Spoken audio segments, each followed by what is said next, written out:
नमस्कार। आज मैं आपको एक अलग ही टॉपिक पे बात करने जा रहा हूँ। ऊर्जा के उस माध्यम को हम डिस्कस करेंगे, ऊर्जा के उस माध्यम की हम चर्चा करेंगे जिसको गाता हर कोई है, बोलता हर कोई है, मंदिरों में, नवरात्र में, किसी भी शक्ति की उपासना के समय। लेकिन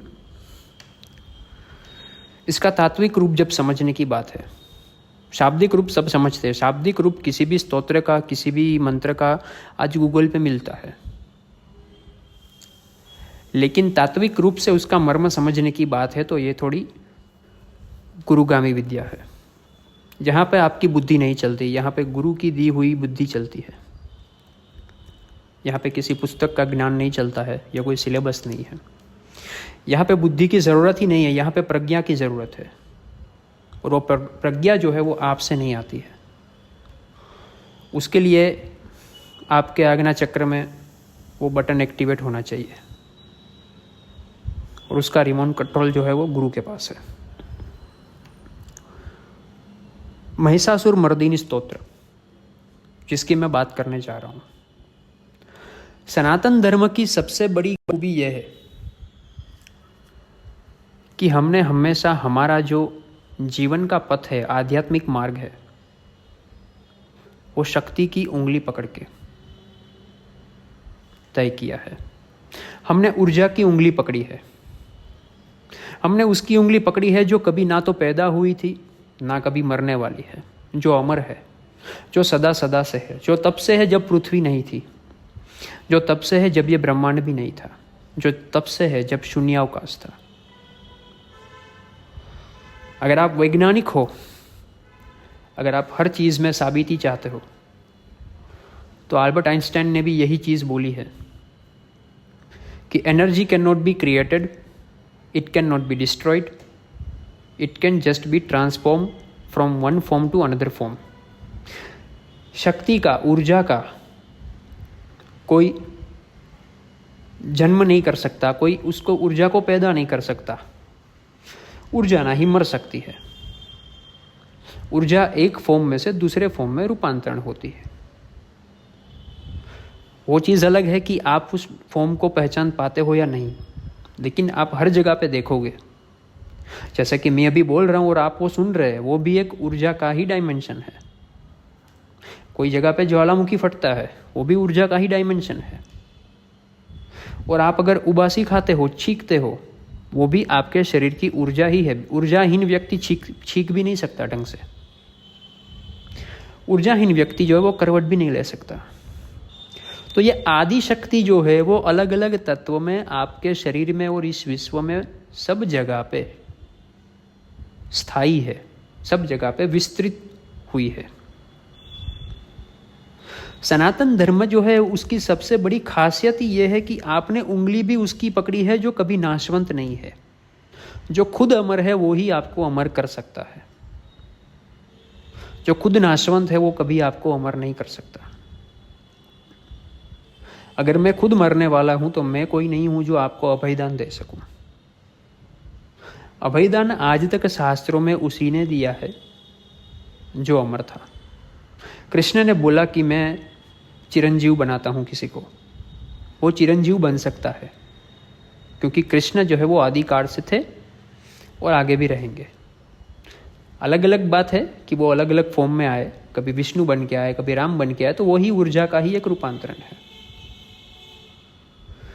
तो आप जिस ऊर्जा को साध रहे हो, आप जिस ऊर्जा की साधना कर रहे हो, उस ऊर्जा को पहले समझना पड़ता है। कुछ लोग जो है वो ऊर्जा को समझने में भी गलती करते हैं। मैंने कई बार देखा है कि किसी नुक्कड़ के चौराहे पे लोग मंदिर बनाते हैं, उसमें प्राण प्रतिष्ठा करते हैं। आह्वान भी किया तो किसका किया? ललिता महात्रिपुर सुंदरी का किया, बगलामुखी का कर दिया, माँ तारा का कर दिया। आपको क्या लगता है ये दशो महाविद्या जिसके गर्भ में ब्रह्मांड पलते हैं, ये किसी नुक्कड़ के चौराहे पे आपके बनाए हुए विग्रह में स्थायी होगी क्या? उसको पुकारने की ऊर्जा आप में है क्या? उस मूर्ति में कौन सी एनर्जी बैठ रही है? उस मूर्ति में कौन आ रहा है? वो आपने कभी देखा क्या? शक्ति का एक नियम है कि या तो वो स्वयं प्रकट होती है आदिकाल से, जैसे कि ये विद्या शक्तिपीठ है हमारी पूरे देश में। माँ के अंग जिस जिस जगह पे पूरे देश में पड़े हैं वहाँ पे शक्तिपीठ है, तो वो आदिकाल से है, तो वहाँ पे आप जाओगे तो उसकी ऊर्जा जो है वो आपको महसूस होगी, आप एक रिचार्ज होके आओगे। आपका बनाया हुआ मंदिर, आपकी बनाई हुई मूर्ति भी आपकी कलाकारी का नमूना है, उससे ऊपर कुछ नहीं है। और आपकी बुलाई हुई ऊर्जा भी आपकी पुकार जितनी खोखली है। आपकी पुकार से आपका गांव का तहसीलदार नहीं आता है, आपकी पुकार से आपका स्टेट का चीफ मिनिस्टर नहीं आता है, आपकी पुकार से आपका प्राइम मिनिस्टर नहीं आता है आपके घर पे। आप ये मानते हो कि करोड़ों ब्रह्मांडों को संचालित करने वाली ऊर्जा जो है वो आपकी पुकार से आएगी? आ सकती है, ऊर्जा 100% आ सकती है, 100% वो ऊर्जा आपके अंदर उतर सकती है, किसी मंदिर में भी नहीं, आपके ही शरीर में उतर सकती है। लेकिन उसके लिए आपको पात्रता बनानी पड़ेगी। कई बार हमें ताज्जुब होता है कि कोई असुर जो है वो तप करता था, किसी देवी की साधना करता था, शिव की साधना करता था। तो जब शिव को, देवी को, जो कि दोनों त्रिकाल ज्ञानी है, उसको पता ही था कि यह असुर या राक्षस आगे जाके क्या करने वाला है, उनको पता ही था कि इसके इंटेंशन क्या है, उसको पता ही था कि यह सबको प्रताड़ित करने वाला है, फिर भी वो लोग उनसे वरदान क्यों देते थे? यहां पे एक चीज और समझने जैसी है। Energy is neither negative nor positive, energy is neutral. यह नेगेटिव या पॉजिटिव है ही नहीं। आप एक चीज को समझो कि आपके घर में ट्यूबलाइट है, उसका वायर जो है वो किसी होल्डर में लगाया हुआ है, वो एक सिंपल फॉर्म ऑफ एनर्जी है, उसमें इलेक्ट्रॉन का प्रवाह चाह रहा है, वो भी शक्ति है, वो भी पार्वती है, वो भी दुर्गा ही है, चामुंडा है, आप जो भी नाम दो वही है। इस वायर को प्रॉपर होल्डर में आपने लगाया, इसलिए आपका घर जो है वो पूरा प्रकाशमय है। उसी वायर को आप अपने हाथों से पकड़ लोगे तो आपकी जिंदगी चली जाएगी, आपकी जान चली जाएगी। घर में सबमर्सिबल पंप है, पानी खींचता है, पानी की टंकी भरता है, वो पानी आपके जीवन में उपयोगी होता है। आप नहाते हो, खाते हो, पीते हो, उस समय में वो पानी जो है वो आपको उपयोग में आता है। क्यों? क्योंकि आपने ऊर्जा का सही से संतुलन किया है। वही सबमर्सिबल पंप को आप हाथ से पकड़ने जाओगे या वही होल्डर में आप उंगली डालोगे, आप अपनी जिंदगी से हाथ खो बैठोगे। क्यों? क्योंकि ऊर्जा का वाहक जो शिव है, आपका शरीर है, वो उतना कैपेबल नहीं था। आपने ऊर्जा को गलत इस्तेमाल किया, आपने ऊर्जा का गलत वहन किया, तो वो ऊर्जा आपको नष्ट कर देगी। कई सारे साधक, महाविद्याओं के साधक की ऐसी बौखलाई हुई स्थिति है, या तो वो अपने ही योगिनी मंडल में फंस गए हैं, अनाप शनाप कोर्स निकालते हैं, अनाप शनाप बातें करते हैं, उसका ही मन योगिनियों द्वारा जो है उसके ऊपर अटैक करता है और वो चक्रव्यूह में वो फंसा हुआ है। क्यों? क्योंकि गुरुगामी नहीं था, निकला था सही जगह पे, ट्रेन सही जगह से छूटी थी, लेकिन ट्रेन रास्ता भटक गई। अब उसने अलग अलग विद्याओं के कोर्सेज निकाले हैं, अलग अलग विद्याओं के सिलेबस निकाले हैं, यही ऊर्जा उनके साथ खेल रही है। आपको क्या लगता है कि हजारों करोड़ों ब्रह्मांड जिसके रोम रोम में बसे हैं, करोड़ों सूर्य की कांति के समान जिसका ललाट है, ऐसा शास्त्रों में लिखा गया है, वो ललिता, वो त्रिपुरा सुंदरी किसी 4000 5000 के सिलेबस में बिकेगी? वो बगलामुखी इतनी वीक है, वो इतनी नाजुक है क्या? क्या उसको वो इतनी बेसहारा है कि वो किसी पुस्तकों में बिकेगी दुकान में 200 300 रुपये में? वो किसी सिलेबस में बिकेगी कि आप 5000 रुपये दोगे तो आपको बगलामुखी देंगे? ये गुरुगामी विद्या है। आपको पैसे देके सिलेबस मिल सकता है, विद्या नहीं मिल सकती। विद्या जो है वो गुरु कृपा से मिलती है। आज तक मैंने मेरे जीवन में जितने भी साधक देखे हैं, जिसको सिद्ध साधक बोल सकते हैं, जो कहीं पे पहुंचे हुए हैं, पहली बात ये जाहिर जीवन में कभी अपना प्रचार प्रसार नहीं करते हैं। और दूसरी बात, मुझे आज तक किसी ने नहीं बोला कि मैंने 5,000 रुपये दे के श्री विद्या सीखी थी तो मेरे घर में आज ऐसा ऐसा हुआ और मेरे को देवी ने इतने दर्शन दिए। ऐसा कभी नहीं हुआ है। ये 110% गुरुगामी विद्या है। वो शिव अपने मुख से बोल रहे हैं कि मैं गुरु में स्थापित हूँ तत्व रूप से। और जब आपका गुरु बोलता है कि बेटा मैं तुम्हें मंत्र देता हूँ, तो वो गुरु नहीं बोल रहा है, वो शिव बोल रहा है उसके मुख से। उस तरह से आपको उसे ग्रहण करना है। और ये महाविद्या जो आपके मोबाइल में बैठेगी, आपके घर के अलमारी में बैठेगी, आपको ये लगता है, तो आप समझ लो कि आपकी समझ कितनी छोटी है और वो विद्या का फल भी कितना छोटा मिलेगा। दूसरी बात यह है कि असुरों को देवी ने वरदान दे दिया, असुरों को शिव ने वरदान दे दिया, अच्छी बात है। Energy is a neutral. वो जब अपने प्योरेस्ट फॉर्म में होती है तब वो निर्गुण होती है, और निर्गुण को अच्छे बुरे से कुछ लेना देना नहीं है। ये बात को समझने के लिए आपको भी एक अच्छे लेवल पे अपने गुरु से ये बातें समझनी पड़ेगी। किसी समर्थ गुरु का सहारा चाहिए, किसी समर्थ गुरु की प्रज्ञा चाहिए, उसका हाथ आपके अवसर के ऊपर चाहिए। Energy is a neutral. मैं आपको सिंपल एग्जांपल देता हूं कि आपके पास AK-47 है आपके हाथ में, उससे आप टेररिस्ट को मारते हो या फिर निर्दोष को मारते हो। आपके पास ऊर्जा है, ऊर्जा का प्रचंड स्तोत्र है, लेकिन उस ऊर्जा के स्रोत से आप क्या करते हो? विध्वंस भी करते हो तो किसका करते हो? नाश भी करते हो तो किसका करते हो?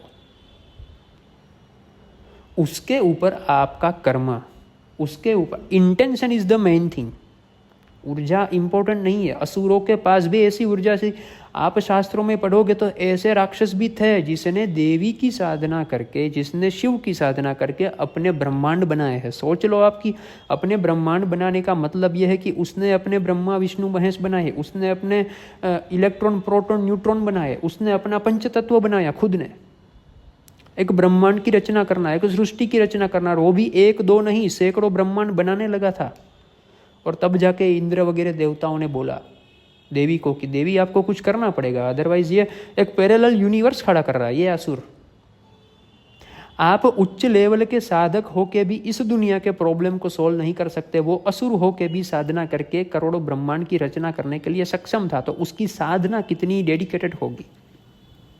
आप ताड़कासुर देख लो, भस्मासुर देख लो, महिषासुर देख लो, इन सब लोगों को किसी ने भी जो वरदान दिया है तो वो शिव है, वो विष्णु है।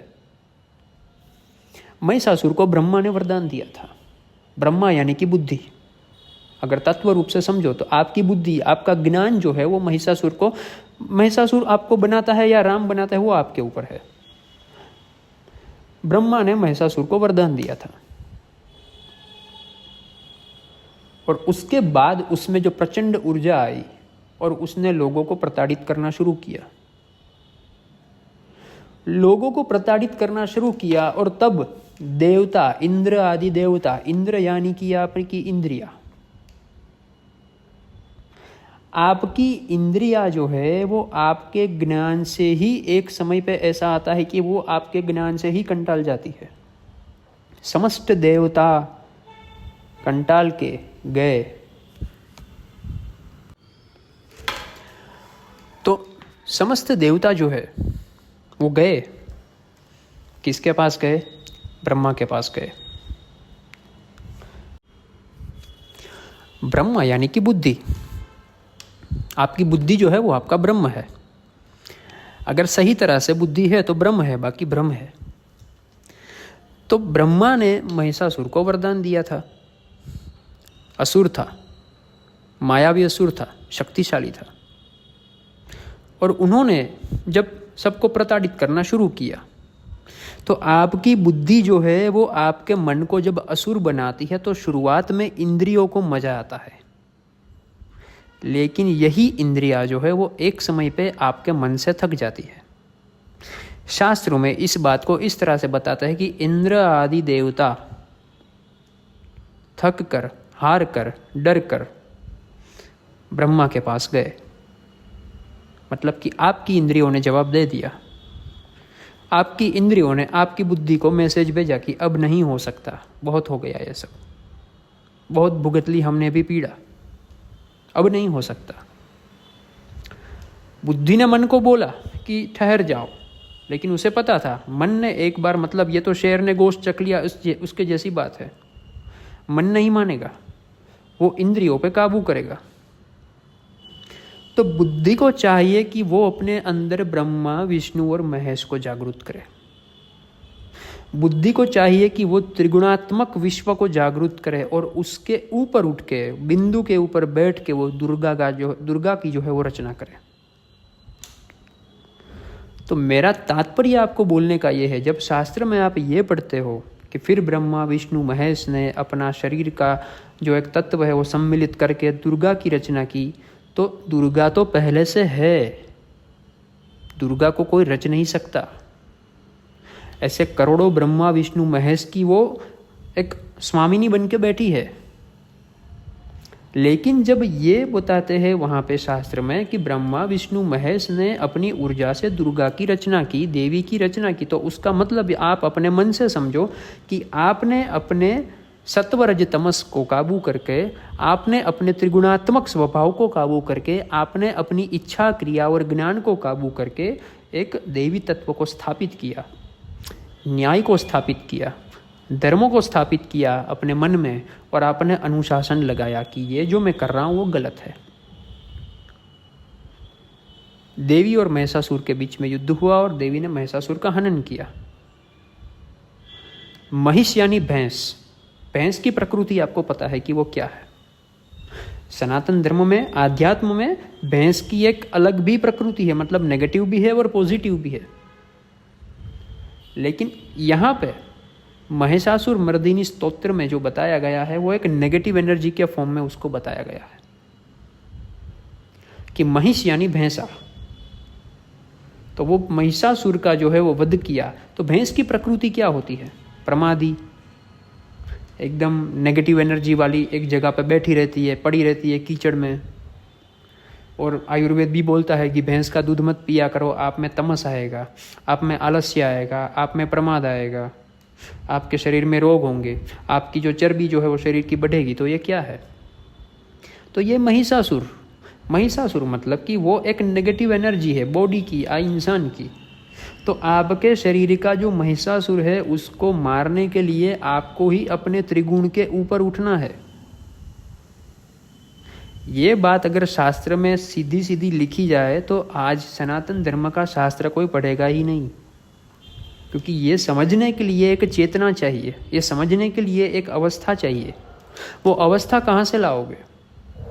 इसीलिए लिखने वालों ने हमेशा इस चीज़ को स्टोरी टेलिंग के जैसे बताया है। और आपका राम और आपका कृष्ण और आपका महिषासुर तो रामानंद सागर की और स्टार प्लस की सीरियलों वाला है। अनुभूति के नाम पे हम सब लोग जीरो हैं। अगर हमें कोई बोलता भी है कि श्री कृष्ण, तो हमारे अंदर वही कैरेक्टर आता है जो श्री कृष्ण सीरियल में परफॉर्म करता था।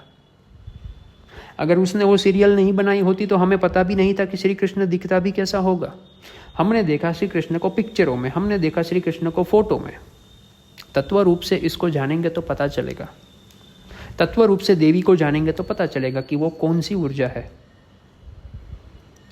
तो यहाँ पे महिषासुर मर्दिनी स्तोत्र जब आप बोलते हो तो इस घटना को अपने अंदर घटित करो। आप देवी के एक एक अंग का जो है बखान करते हो, आप देवी के एक एक अंग को जब अप्रिशिएट करते हो कि हे देवी तुम ऐसी ऐसी हो और मैं तुम्हें नमन करता हूँ, तो वो देवी को जो है वो त्रिगुणात्मक विश्व को आपको आपके अंदर समाना है। वो देवी वो अनुशासन वाली देवी है जिसके हाथ में त्रिशूल है। त्रिशूल यानी क्या है? इडा पिंगला सुषुम्ना। त्रिशूल यानी क्या है? सत्व रज और तमस। त्रिशूल यानी क्या है? Electron, proton, neutron. मतलब कि ये 3 डायमेंशन एनर्जी के ऊपर जो बैठी है, मतलब कि वो सत्व को, वो रजस को और तमस को चलाती है, अपने आधार पे चलाती है, उसका रिमोट कंट्रोल उसके हाथ में है। मैं ये नहीं बोल रहा हूँ कि देवी में तमस नहीं है। आप किसी काली का या तारा साधक का देखो, अगर महाकाली या तारा अगर आपको साक्षात्कार दे तो आपकी वो ऊर्जा नहीं है, हमारी वो ऊर्जा नहीं है कि उसको अपने मूल रूप में देख सके। हमें हार्ट अटैक आ जाएगा या हम पागल हो जाएंगे। इसलिए शक्तियाँ स्वप्न के द्वारा या ऐसे जीवन में कुछ कुछ छोटे छोटे अनुभव देती है। साक्षात्कार कभी नहीं होता, क्योंकि उसके लिए वो एक माइंडसेट चाहिए। आपको ह्यूमन डायमेंशन से बाहर सोचना पड़ेगा। हमारी समझ, हमारा अनुभव, हमारी सोच ये पृथ्वी पे सीमित है, और ये पृथ्वी को भी हमने पूरी कहाँ समझी है। हमारे घर तक सीमित है, हमारी आजू बाजू की सृष्टि तक सीमित है। कोई एक जादूगर सिंपली 10 की नोट डाल के 20 की नोट जेब में से निकालता है तो भी हम मेस्मराइज हो जाते हैं। तो यहाँ पे तो ये ब्रह्मांड की जादूगरनी है, उसको समझना है, उसका आह्वान करना है, और फिर महिषासुर मर्दिनी स्तोत्र का गान करना है। तब आपको पता चलेगा कि पिंडेसो ब्रह्मांडे, ये जो बात है, एको हम बहुश्यामी, ये जो बात है वो शास्त्र में लिखी गई है, वो आप में ही समन्वित है। वो ब्रह्मा विष्णु महेश जो है वो आपके अंदर ही समन्वित है। आपकी तमस वृत्ति अप्रिशिएटेड है, आपकी रजस वृत्ति मोस्ट वेलकम, आपकी सत्व वृत्ति जो है उसको भी कोई धिक्कार नहीं है। देवी का कहना यह है, धर्म का कहना यह है कि वो आपके अंडर कंट्रोल में होनी चाहिए। जब आप ऊपर बैठते हो, जब आप न्यूट्रली तीनों चीज़ों को देखते हो, तब आपके लिए ये त्रिगुणात्मक ऊर्जा जो हो एक कठपुतली का खेल है। इसीलिए ये बोलती है कि समस्त सृष्टि जो है वो मेरे स्वप्न मात्र का विस्तार है, समग्र सृष्टि है वो मेरे लिए एक खेल है। मैं मेरे विचार में, मैं मेरे संकल्प में, अगर आप योग वशिष्ठ रामायण पढ़ोगे तो आपको पता चलेगा कि इसमें भी ऋषि मुनि बोलते हैं, श्री राम बोलते हैं कि संकल्प जो है वो मूल बीज है, संकल्प से ही सब कुछ शक्य है। आपका संकल्प क्या है? सरकारी नौकरी लेनी है, माँ की तबीयत ठीक हो जाए, लोन का EMI पे हो जाए। आपका संकल्प क्या है? खाने को कुछ अच्छा मिल जाए। तो आपके साथ वो सब घटनाएं घटती है जैसा आपका संकल्प। उनका संकल्प ये है कि करोड़ों ब्रह्मांडों को सर्जन करो। डिटर्मिनेशन, मैनिफेस्टेशन वो एनर्जी है। एक बार आपने अपनी त्रिगुणात्मक शक्ति को पहचान लिया, उसके बाद उसके ऊपर अनुशासन लगाया, उसके बाद उसको समझा, फिर आपको बहिर्याग करने की या बाह्य पूजा करने की कोई ज़रूरत नहीं पड़ेगी। फिर आपके अंदर का वालिया लुटेरा मरेगा और आपके अंदर ही वाल्मीकि जन्मेगा। फिर आपके अंदर का महिषासुर मरेगा, फिर आपके अंदर का रावण मरेगा, फिर आपके अंदर का कंस मरेगा। तो बाहर किसको मारना है तुम्हें? बाहर किसके साथ युद्ध है? इस दुनिया में अगर सबसे कठिन कोई युद्ध है तो वो स्व के साथ का युद्ध है। आप पूरी दुनिया से झगड़ सकते हो, आप अपने साथ नहीं झगड़ सकते, क्योंकि आपके मन का जो सबसे बड़ा शस्त्र है वो उसका अहंकार है, और अहंकार उसका ब्रह्मास्त्र है। तो इस चीज़ को समझो, उसके बाद आप देवी के गुणगान गाओ, क्योंकि वो देवी ऐसी है जो किसी प्रशंसा की भूखी नहीं है। उसको आपकी प्रशंसा नहीं चाहिए, उसको आपकी समझ चाहिए। आपने समझा क्या कभी? देवी खड़गमाला पढ़ते हैं, सिद्ध कुंजिका पढ़ते हैं, माँ तारा के मंत्र बोलते हैं, रुद्राभिषेक कर देते हैं, आपने उस ऊर्जा को समझा क्या? हम ऐसे पढ़ने में जाने देते हैं कि भाई कोटि कोटि सूर्य के तेज वाली, जिसके होठ जो है वो कमल की पंखुड़ी जैसे गुलाबी है, नरम है, जिसके हाथ में पाश अंकुश और वज्र है। तो वो पाश अंकुश वज्र क्या है? पाश अंकुश वज्र क्या है? आपने उसको तात्विक रूप से समझा नहीं, ना ही आपको वो कोई गुरु मिला। उसके लिए सही गुरु की शरण में जाना जरूरी है। या सिलेबस वाले गुरु जो 5,500 में 6,000 में श्री विद्या बेचते हैं, वो आपको कहीं नहीं पहुंचाएंगे। उसके लिए सही जगह पे माथा टेकना जरूरी है। और अगर आत्म साक्षात्कार करा दे, अगर आपको आपकी ही अनुभूति करा दे, ऐसा अगर कोई गुरु मिल जाए, तो मैं कहता हूं कि उसके पैर पकड़ लो। आज के लिए इतना ही। कभी समय मिलेगा तो महिषासुर मर्दिनी स्तोत्र के एक स्तोत्र पे हम चर्चा करेंगे कि उसमें क्या कहा गया है, क्या लिखा गया है। ये तो देवी का गुण है। ये तो आपके अंदर की शक्ति की पूजा है, ये तो पार्वती की पूजा है, सती की पूजा है। इसके लिए आपकी बुद्धि की समझ चाहिए, आपका शुद्धिकरण सबसे पहले चाहिए। और आपका जो ज्ञान है वही आपका न्यास है। सबसे पहले न्यास करो, सबसे पहले ज्ञान लो, उसके बाद उसको समझो। फिर आपको सीढ़ियाँ चढ़ के देवी के पास जाने की ज़रूरत नहीं है, देवी वो सीढ़ियाँ चढ़ के आपके पास आएगी। नरसिंह मेहता, मीरा, रामकृष्ण कोई पर्वत नहीं चढ़ा था, कोई कैलाश मानसरोवर की यात्रा पे नहीं गया था, ना ही कोई इसी बगलामुखी की सिद्ध पीठ पे माथा टेकने गया था। बगलामुखी काली बन के रामकृष्ण के घर पे आई थी, वही बगलामुखी जो है वो कृष्ण रूप धारण करके आई थी, वही बगलामुखी जो है वो मीरा के जहर का कटोरा पीने आई थी कृष्ण का रूप धारण करके। तो ये बहुत गहरी समझ की बात है, ये परिपक्वता की बात है। और परिपक्वता की कोई उम्र नहीं होती है, आप चाहे 5 साल के हो या 50 साल के हो। मैंने 15-15 साल के भी बूढ़े लोग देखे हैं और मैंने 70 साल का भी बच्चा देखा है, तो इतने में आप समझ सकते हो। कभी समय मिलेगा तो आगे बात करेंगे महिषासुर मर्दिनी स्तोत्र पे। अस्तु।